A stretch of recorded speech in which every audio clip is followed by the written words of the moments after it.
Nagpakalat ng mahigit 100 tauhan ang Metropolitan Manila Development Authority o MMDA sa ilang lansangan upang tumutog sa pagpapatupad ng mas mahigpit na mga batas trapiko.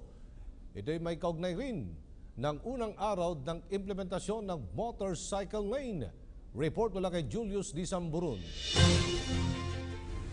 Higit 100 tauhan ng PNP Highway Patrol Group ang ipinakalat sa tatlong malalaking lansangan ng Kamaynilaan.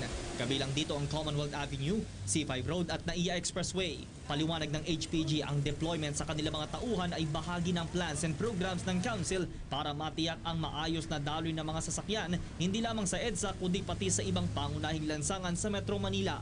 Giit ng HPG na ang deployment na ito ay aprobado ng Interagency Council for Traffic o IAC. Kasunod ng anunsyong mga traffic enforcers na ng Metro Manila Development Authority ang muling magbamando sa EDSA dahil daw sa pagganda o pag-improve ng trapiko sa nasabing daan. Nilinaw din naman na mananatili pa din ang ilang HPG sa magkabilang dulo ng EDSA bilang paghahanda naman sa mabigat na trapiko ngayong Kapaskuhan. Kasabay ng deployment na ito, naging maigting ang HPG sa pagpapatupad ng ilang batas trapiko sa Commonwealth, C5 at NAIA Expressway. Paliwanag ng ilan nilang tauhan, mananatili ang kanilang hangarin na magkaroon ng ligtas at disiplinadong biyahe ang mga motorista. Samantala, ilang tauhan naman ng MMDA ang naispatan ng PTV News na nakatutok sa implementasyon ng unang araw ng motorcycle lane.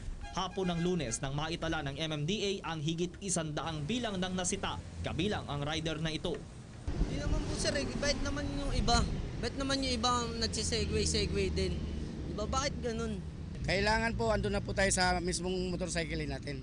Wala walang takaw, aksidente tayo. Ang halaga ng violation natin is 500. Para sa PTV News, Julius De Samburon.